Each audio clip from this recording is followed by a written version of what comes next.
Bismillahirrahmanirrahim. Hello students, good morning, have a good day. I hope you all are fine. Students, as you know, we are studying unit number 2, structure of atom, and this is our second lecture about the structure of atom. Students, first of all we will discuss about the structure of atom. Do you know what is an atom? And do you know about the structure of atom? Atom is a tiny particle.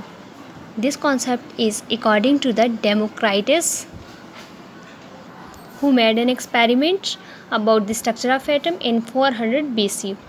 And after Democritus, John Dalton also says atom is an indivisible particle. It means that atom cannot be broken down into simpler form. According to the John Dalton, atom is just like a solid balls which we cannot further divide.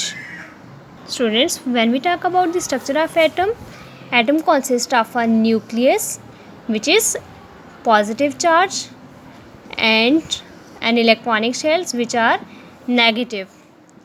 In a nucleus there is a proton and neutron.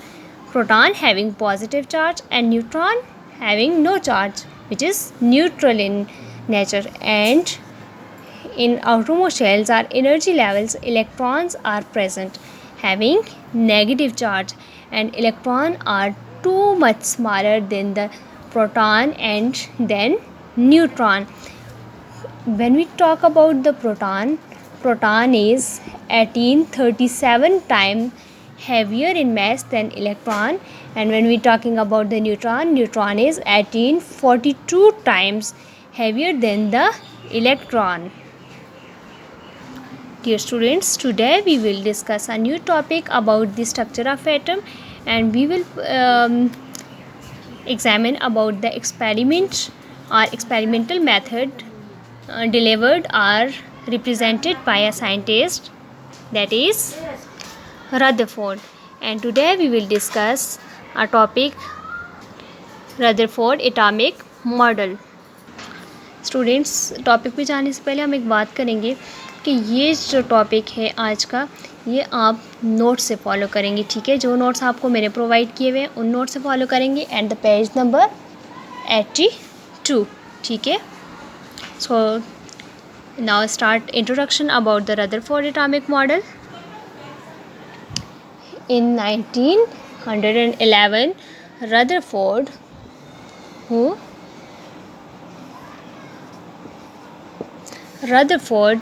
performed an experiment in order to know the arrangement of electron, proton and neutron in a atom. Students, हम एक Rutherford atomic model के बारे में बात करें तो Rutherford ने 1911 में एक मॉडल पेश किया, ठीक है। एक्सपेरिमेंटल मॉडल है जिसमें बात की जाएगी अबाउट दी सब एटॉमिक पार्टिकल और arrangement of electron, proton and neutron in an atom, के एटम में इलेक्ट्रॉन, प्रोटॉन एंड न्यूट्रॉन किस तरह से अरेंज हुए हुए हैं. So let's start. Students, now we are discussing experimental method. First of all, we will discuss materials. Rutherford performed an experiment to determine the internal structure of an atom in 1911. For this purpose, he used different material like, first of all, we will discuss about the gold foil. Students, Rutherford ने अपने experiment में, इस experiment को हम कहते हैं, another name हम ये भी दे सकते हैं, गोल्ड फॉयल एक्सपेरिमेंट, ठीक है। गोल्ड फॉयल एक्सपेरिमेंट हम इसको क्यों कहते हैं? क्योंकि रदरफोर्ड ने इस एक्सपेरिमेंट में गोल्ड फॉइल्स यूज़ किए, ठीक है। अब गोल्ड फॉयल आप सिंपली ये भी कह सकते हैं कि गोल्ड की छोटी छोटी तारनुमा फॉइल्स, ठीक है, तारें। तो इस तरह हम कहेंगे गोल्ड फॉइल, जिसकी उसने थिकनेस रखी 0.0004 सेंटीमीटर, जो कि बहुत ही कम है, ठीक है। Gold foil having thickness 0.0004 centimetre. Next उसने यूज़ किया फोटोग्राफिक प्लेट को. फोटोग्राफिक प्लेट जिस पे जो है रदरफोर्ड ने जिंक सल्फाइड की कोटिंग की. अब ये जिंक सल्फाइड की कोटिंग किस लिए की कि अब यहाँ पर हम यूज़ करेंगे अल्फ़ा पार्टिकल्स, ठीक है। तो अल्फ़ा पार्टिकल की डिटेक्शन के लिए फोटोग्राफिक प्लेट पे जिंक सल्फाइड की कोटिंग की गई है. नेक्स्ट आपके पास है lead container. Lead container use किया जाएगा फॉर द रेडियोएक्टिव एलिमेंट, ठीक है। और रेडियोएक्टिव एलिमेंट कौन से हैं, यहाँ पर वो एलिमेंट जो अर्थ क्रस्ट में इंतहाई अनस्टेबल एलिमेंट होते हैं और वो टाइम बाय टाइम रेडिएशंस को बम्बार्ड करते हैं, ठीक है, रेडिएशन रिलीज़ करते हैं। और उन्हीं रेडिएशंस को हमने कहा कि आपके पास अल्फ़ा बीटा या ये रेडिएशंस अल्फ़ा बीटा या गैमा रेज होती हैं, ठीक है। तो उनमें से हम चूज़ करेंगे यहाँ पे अल्फ़ा रेज को, ठीक है। अल्फ़ा रेडिएशंस हम यूज़ करेंगे और इन अल्फ़ा रेडिएशंस के लिए हम एक रेडियोएक्टिव एलिमेंट लेंगे विच इज़ पोलोनियम मेटल, ठीक है।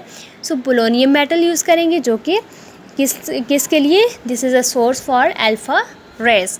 ये पोलोनियम मेटल जो कि इन नेचुरल रेडियोएक्टिव एलिमेंट है और ये रेज़ को बम्बार्ड करेगा और उन रेज़ को हम क्या करेंगे, यूज़ करेंगे गोल्ड फॉइल पे, ठीक है। स्टूडेंट्स, अब हम बात करेंगे एक्सपेरिमेंटल प्रोसीजर की कि वो मटेरियल यूज़ करके रदरफोर्ड ने एक्सपेरिमेंट परफॉर्म कैसे किए, ठीक है। उन मटेरियल को हम अरेंज करेंगे इन अ डायग्राम। स्टूडेंट्स, सबसे पहले आप देख सकते हैं कि ये जो आपके पास कर्व टाइप की जो आपके पास स्ट्रक्चर नज़र आ रही है, ये जो है फोटोग्राफिक प्लेट है, ठीक है। ये आपके पास फोटोग्राफिक प्लेट है which is coated by zinc sulphide, ठीक है। इसको जिंक सल्फाइड से कोट किया गया है और ये किस लिए यूज़ हो रही है, it is use for the detection of radiations which are alpha rays, ठीक है। अल्फ़ा पार्टिकल जो यहाँ पे बम्बार्ड किए जाएंगे उनको डिटेक्ट करने के लिए। अब ये जो मिडिल में आपके पास प्लेट नज़र आ रही है, ये आपके पास है गोल्ड फॉइल जिसकी आपके पास थिकनेस कितनी है, 0.0004 सेंटीमीटर थिकनेस है, ठीक है। अब स्टूडेंट्स देखें, बिल्कुल इसके सामने जो है ये जो एक्सपेरिमेंट का सेटअप है, इसके बिल्कुल सामने यहाँ पर यूज़ किया जाएगा लेड कंटेनर, ठीक है। ये आपके पास क्या है, लेड कंटेनर।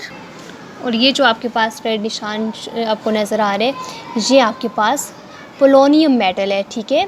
ये आपके पास पोलोनियम मेटल है जहाँ से रेडिएशंस को बम्बार्ड किया जाएगा, ठीक है। यहाँ से रेडिएशंस किस पे, बिल्कुल सामने गोल्ड फॉइल पे रेडिएशंस को बम्बार्ड किया जाएगा। सो हम प्रोसीजर को स्टार्ट करते हैं। Now students, coming toward the procedure of the experiment. सबसे पहले आपके पास सेटअप को दोबारा से एक बार देख लेते हैं कि यहाँ पर आपके पास मौजूद है सबसे पहले लेड कंटेनर, ठीक है, having a radioactive element, most radioactive element which is polonium, ठीक है। अब पोलोनियम आपके पास किस लिए यूज़ हो रहा है, फॉर दी अल्फ़ा पार्टिकल, ठीक है। ये आपके पास सोर्स है अल्फ़ा पार्टिकल का। यहाँ से हम रेडियोएक्टिव रेडिएशन जो निकलेंगी वो in the form of alpha particle होंगी जिनको हम बम्बार्ड करेंगे किसके ऊपर, गोल्ड फॉइल के ऊपर, having the thickness of 0.0004 centimetre, ठीक है। और यहाँ पर सामने आपके पास ये जो कर्व लाइक आपके पास स्ट्रक्चर है, ये फोटोग्राफिक प्लेट है या फिर हम कह सकते हैं कि ये आपके पास जो है स्क्रीन भी है, डिटेक्टर स्क्रीन है जो कि अल्फ़ा पार्टिकल को डिटेक्ट करेगी। हम जिन अल्फ़ा पार्टिकल को बम्बार्ड करते हैं उन अल्फ़ा पार्टिकल को ये डिटेक्ट करेगी। नाउ स्टार्ट द प्रोसीजर कि किस तरह से रदरफोर्ड ने इस एक्सपेरिमेंट को परफॉर्म किया। Student, first of all Rutherford bombard the alpha particle, ठीक है। यहाँ से रदरफोर्ड ने अल्फ़ा पार्टिकल बम्बार्ड किया। वो अल्फ़ा पार्टिकल आपके पास कितने थे, ही बम्बार्ड 20,000 अल्फ़ा पार्टिकल्स, ठीक है। रदरफोर्ड ने यहाँ पर पोलोनियम मेटल से 20,000 अल्फ़ा पार्टिकल बम्बार्ड किए and he observed most of the alpha rays passed in a straight line, ठीक है, कि मोस्टली आपके पास जो रेज हैं वो यहाँ पे स्ट्रेट लाइन में गोल्ड फॉइल से पास हो चुकी, ठीक है। But some of the radiations, अब यहाँ पे जो रेडिएशंस पास आउट हो चुकी हैं इनकी भी हम बाद में बात करते हैं, लेकिन आप पहले देखेंगे कि कुछ रेडिएशंस ऐसी हैं कि जो स्मॉल एंगल से डाइवर्ट होगी या डिफ्लेक्ट होगी, ठीक है। यूँ ये स्मॉल एंगल से कुछ रेडिएशंस जो कि डिफ्लेक्ट हो चुकी और वो जाकर इस स्क्रीन से टकराई, और कुछ यहाँ पर रेडिएशंस ऐसी भी हैं कि जो वापस रीबाउंस होगी, जिस डायरेक्शन से आई थी उसी डायरेक्शन में वापस रीबाउंस होगी। अब ये जो एक्सपेरिमेंट रदरफोर्ड ने परफॉर्म किया, इस एक्सपेरिमेंट में रदरफोर्ड के बाद प्रोसीजर क्या था, सिर्फ इतना कि रदरफोर्ड ने लेड कंटेनर लिया, पोलोनियम मेटल लिया जहाँ से रेडिएशन जो कि alpha particle 20 alpha particle radiations जो हैं 20,000 इसने रदरफोर्ड ने बम्बार्ड की, जिसमें से मोस्ट ऑफ द रेडिएशन जो है वो स्क्रीन से स्ट्रेट लाइन में पास आउट हो चुकी गोल्ड फॉइल से, ठीक है, स्ट्रेट लाइन में पास आउट हुई।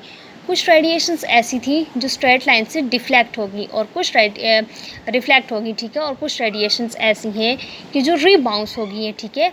अब इस एक्सपेरिमेंट से रदरफोर्ड की कुछ ऑब्जर्वेशंस थी, उन ऑब्जर्वेशन को डिस्कस करते हैं कि आया आपके पास जो रेडिएशन स्ट्रेट लाइन में मूव किए उनकी क्या वजह थी, रेडिएशन जो आपके पास जो है रिफ्लेक्ट होगी बाय द स्मॉल और लार्ज एंगल, और कुछ जो है आपके पास रीबाउंस होगी, तो इनकी रीज़न क्या थी।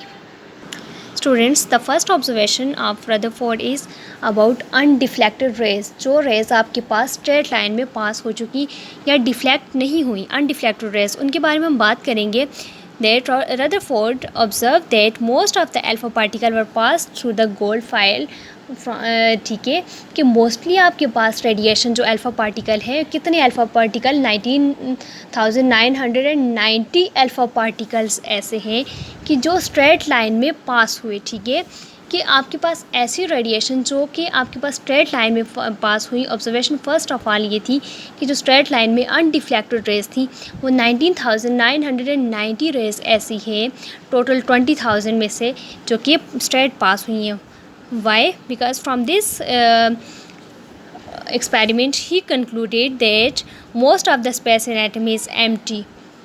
जब रदरफोर्ड ने देखा 19,990 रेडिएशन स्ट्रेट लाइन में पास हुई तो रदरफोर्ड ने इससे ये कंक्लूड किया कि एटम को जो मोस्टली जो एटम का पार्ट है वो क्या है, एम्प्टी स्पेसेस हैं, ठीक है, ऐसी एम्प्टी स्पेसेस जहाँ से रेडिएशंस क्या हैं, स्ट्रेट लाइन में पास हुई. And his second observation is deflection of rays at certain angle, कि आपके पास रेडिएशन जो हैं वो पास तो हुई लेकिन सर्टन एंगल से डिफ्लेक्ट होगी, और ऐसी रेज आपके पास 8 रेज ऐसी थी कि जो आपके पास स्मॉल एंगल से डिफ्लेक्ट हुई हैं, ठीक है. और इस स्मॉल एंगल से डिफ्लेक्ट होने की क्या रीज़न थी, वो ये रीज़न थी कि there is some hard portion inside the atom which must be positive charge because it repel the positive charge alpha particle. Later on this positive charge centre were named as nucleus, कि alpha particle itself आपके पास क्या है, positive charge centre है. और यहाँ पे atom की स्ट्रक्चर में कुछ ऐसी रेडिएशंस थी कि जो सर्टन लेवल से डिफ्लेक्ट हुई.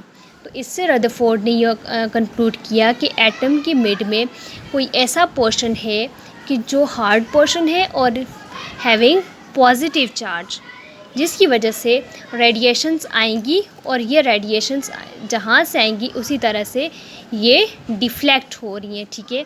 तो इस डिफ्लेक्शन की वजह क्या है कि इटसेल्फ अल्फा पार्टिकल भी पॉजिटिव चार्ज है और न्यूक्लियस भी पॉजिटिव चार्ज है. सो ये रेडिएशन न्यूक्लियस के बिल्कुल करीब से पास हो रही हैं वो रेडिएशंस क्या हो जाएंगी, डिफ्लेक्ट हो जाएंगी.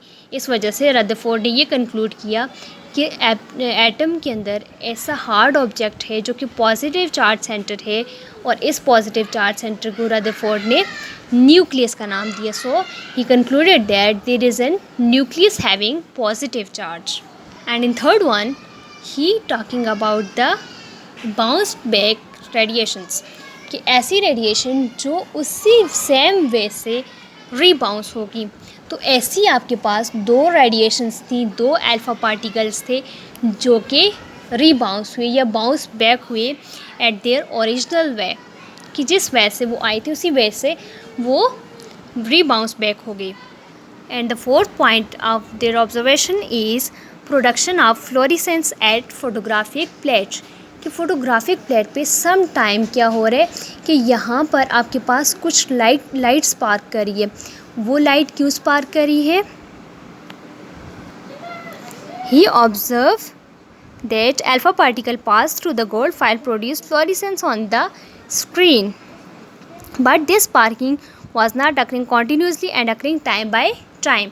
कि ये कॉन्टीन्यूस स्पार्किंग नहीं हो रही थी बल्कि टाइम बाय टाइम कुछ स्पार्किंग हो रही थी. कहाँ पर, फोटोग्राफिक प्लेट पर. क्यों स्पार्किंग हुई गोल्ड फॉइल की वजह से, वो हम कंक्लूजन देखते हैं कि from this he concluded that there are free moving particles inside the atom which stop alpha particle for a short time during its motion. When these moving charges pass away, then the alpha particle get chance to hit the screen. The moving free particle were named as electrons.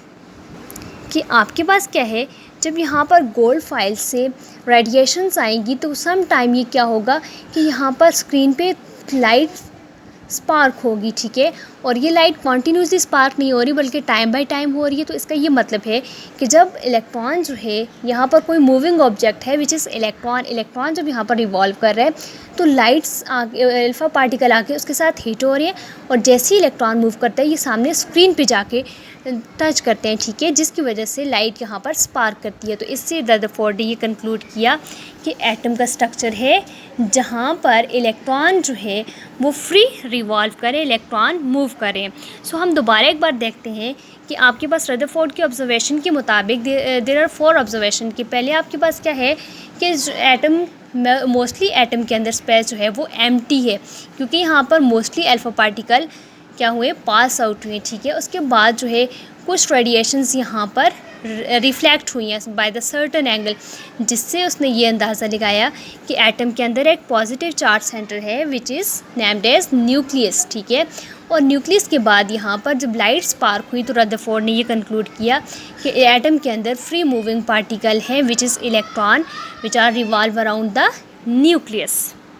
So these were the main points of Rutherford atomic model. एक बार फिर हम conclude दोबारा से देख लेते हैं कि रदरफोर्ड की मेन पॉइंट्स कौन कौन से थे। सबसे पहले जो है, अब यहाँ इस सारे एक्सपेरिमेंट से रदरफोर्ड ने एक बात जो कंक्लूड की है वो ये है कि nature of atom is a neutral particle in nature because the number of positive charges is equal to the number of negative charges. Then he discovered the nucleus in a centre of atom. कि Rutherford ने कहा जब radiation रीबाउंस हो रही हैं तो वो positive charge centre के साथ टच करके वापस हो रही हैं, जिसकी वजह से उसने कहा कि as alpha particle are positive centre then when we touch with the positive centre then this will rebounce back.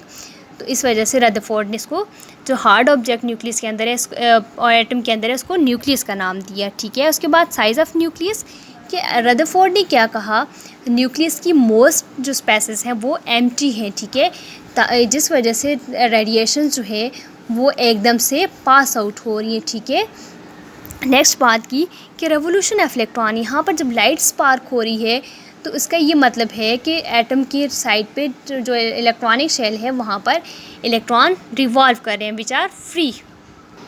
Students, जैसा कि रदरफोर्ड एटॉमिक मॉडल जो है इसने काफ़ी help the structure of atom को समझने के लिए, लेकिन इसके कुछ ड्रॉबैक्स थे जिसकी वजह से रदरफोर्ड एटॉमिक मॉडल को रिजेक्ट किया गया। The first one is arrangement of electron. He couldn't explain the arrangement of electron की कहाँ किस शेल में कितने इलेक्ट्रॉन्स मौजूद होंगे, किस सीक्वेंस से इलेक्ट्रॉन्स एटम में अरेंज होंगे, ये रदरफोर्ड नहीं बता सका। नेक्स्ट ऑप्शन था revolution of electron. Now we are talking about the revolution of electron according to the Maxwell theory. Maxwell ने एक theory दी थी about the electron that electron are charged bodies revolving around the nucleus and should emit energy continuously. These energy move on the circular path and ultimately fall in the nucleus, ठीक है। कि according to the Maxwell theory आपके पास electron जो है वो continuously revolve कर रहे हैं न्यूक्लियस की साइड पे, ठीक है। और रदरफोर्ड ने ये कहा कि जब इलेक्ट्रॉन जो है वो कॉन्टीन्यूसली रिवॉल्व कर रहे हैं तो ये रिवॉल्व करते हुए इलेक्ट्रॉन जो है ये फॉल करेगा किस में, न्यूक्लियस के अंदर फॉल करेगा, ठीक है, विच इज़ इनकरेक्ट, ठीक है। रदरफोर्ड ने मैक्सवेल थ्योरी की बेस पर कहा कि इलेक्ट्रॉन जो है ये चार्ज बॉडी है और ये कॉन्टीन्यूसली रिवॉल्व करेगा, और ये जब रिवॉल्व करेगा तो ये फॉल करेगा जाके न्यूक्लियस के अंदर, लेकिन इन रियल इलेक्ट्रॉन जो है वो अपने इलेक्ट्रॉन ऑर्बिट्स में फिक्स है, ठीक है। और इसी रेवोल्यूशन की रिज़ल्ट में रदरफोर्ड ने कहा कि जो इलेक्ट्रॉन है ये कॉन्टीन्यूस स्पेक्ट्रम देगा, यानी जब ये कॉन्टीन्यूस रेवोल्यूशन करता है तो इसके रिज़ल्ट में ये कॉन्टीन्यूस स्पेक्ट्रम देगा। बट इन एक्चुअल जब रेवोल्यूशन ऑफ इलेक्ट्रॉन होती है तो ये कॉन्टीन्यूस नहीं बल्कि ये लाइन स्पेक्ट्रम देगा, ठीक है, जबकि ये एजम्पशन भी रदरफोर्ड की गलत थी। And it does not provide any explanation about the chemical properties of element. Students, now moving towards summing up. सबसे पहले हमने बात की एटॉमिक मॉडल्स की, तो हमने 3 एटॉमिक मॉडल डिस्कस किए। सबसे पहले हमने डेमोक्राइटिस की बात की कि डेमोक्राइटिस ने कहा atom is a tiny particle. Next John Dalton की हमने बात की कि जॉन डाल्टन ने कहा atom is like a solid ball. जब रदरफोर्ड की हमने बात की तो रदरफोर्ड ने कहा कि atom is just like a solar system, atomic structure is just like a solar system, nucleus behave like a sun and electron behave like a planets। और इस वजह से रदरफोर्ड ने अपने एटॉमिक मॉडल को प्लानिटरी सिस्टम का नाम दिया, ठीक है। और इसको हम रदरफोर्ड एक्सपेरिमेंट को अनदर नेम भी दे सकते हैं, विच इज़ गोल्ड-फाइल एक्सपेरिमेंट, ठीक है। अब इस एक्सपेरिमेंट में रदरफोर्ड ने एक्सप्लेन किया arrangement of electrons, proton and neutron in a atom. So electron जो है वो एटम की न्यूक्लियस के अराउंड जो है वो रिवॉल्व करेंगे, but proton and neutron are lies in the nucleus. और दूसरी बात कि रदरफोर्ड ने अपने एक्सपेरिमेंट से ये कंक्लूड किया कि एटम जो है उसके सेंटर में एक हार्ड ऑब्जेक्ट प्रेजेंट है which is positive charge centre, और इसको रदरफोर्ड ने न्यूक्लियस का नाम दिया। और जो साइड पे आपके पास लाइट स्पार्किंग हुई है जिसकी वजह से रदरफोर्ड ने कहा कि इलेक्ट्रॉन यहाँ पर फ्री मूविंग ऑब्जेक्ट्स हैं जिनको रदरफोर्ड ने इलेक्ट्रॉन्स का नाम दिया, जिसकी वजह से फ्लोरिसेंस बन रही थी या लाइट जो है वो स्पार्क कर रही थी स्क्रीन पे। अब इसके अलावा रदरफोर्ड की एक्सपेरिमेंट को रिजेक्ट करने के लिए कुछ पॉइंट्स थे, जिनमें सबसे पहली पॉइंट ये था कि रेवोल्यूशन ऑफ इलेक्ट्रॉन। जहाँ पर रेवोल्यूशन ऑफ इलेक्ट्रॉन की हमने बात की कि इलेक्ट्रॉन जो है वो कॉन्टीन्यूस स्पेक्ट्रम की बजाय लाइन स्पेक्ट्रम देते हैं, लेकिन अकॉर्डिंग टू द रदरफोर्ड कि इलेक्ट्रॉन कॉन्टीन्यूस स्पेक्ट्रम देगा, जिसकी वजह से रदरफोर्ड की एटॉमिक मॉडल को रिजेक्ट करने की सबसे बड़ी बेस बनी। स्टूडेंट्स, अब हम बात करेंगे होम असाइनमेंट की।